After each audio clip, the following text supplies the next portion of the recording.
Loin des vieux livres de grammaire, écoutez comment un beau soir, ma mère m'enseigne les mystères du verbe être et du verbe avoir. Parmi mes meilleurs auxiliaires, il est de verbes originaux. Avoir et être étaient deux frères que j'ai connus dès le berceau. Bien qu'opposés de caractère, on pouvait les croire jumeaux. Dans leur histoire est singulière, mais ces deux frères étaient rivaux.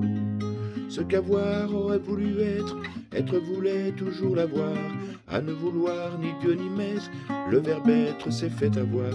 Son frère avoir était en banque et faisait un grand numéro.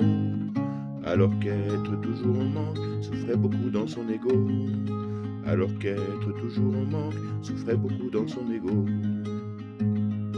Pendant qu'être apprenait à lire et faisait ses humanités, de son côté, sans rien lui dire, avoir apprenait à compter. Et il amassait des fortunes en avoir en liquidité. Pendant qu'être un peu dans la lune s'était laissé déposséder. Avoir était ostentatoire dès qu'il se montrait généreux. Être en revanche, et c'est notoire, et bien souvent présomptueux. Avoir voyage en classe à faire, il met tous ses titres à l'abri.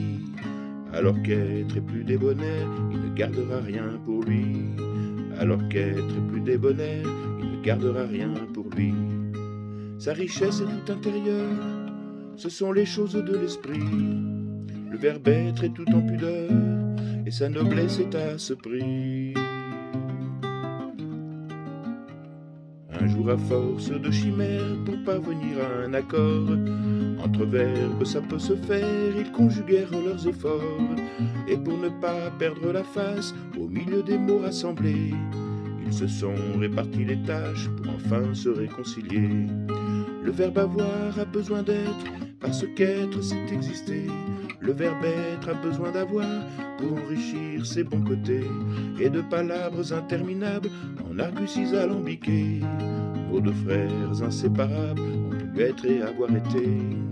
Et de palabres interminables en arguties alambiquées, nos deux frères inséparables ont pu être et avoir été.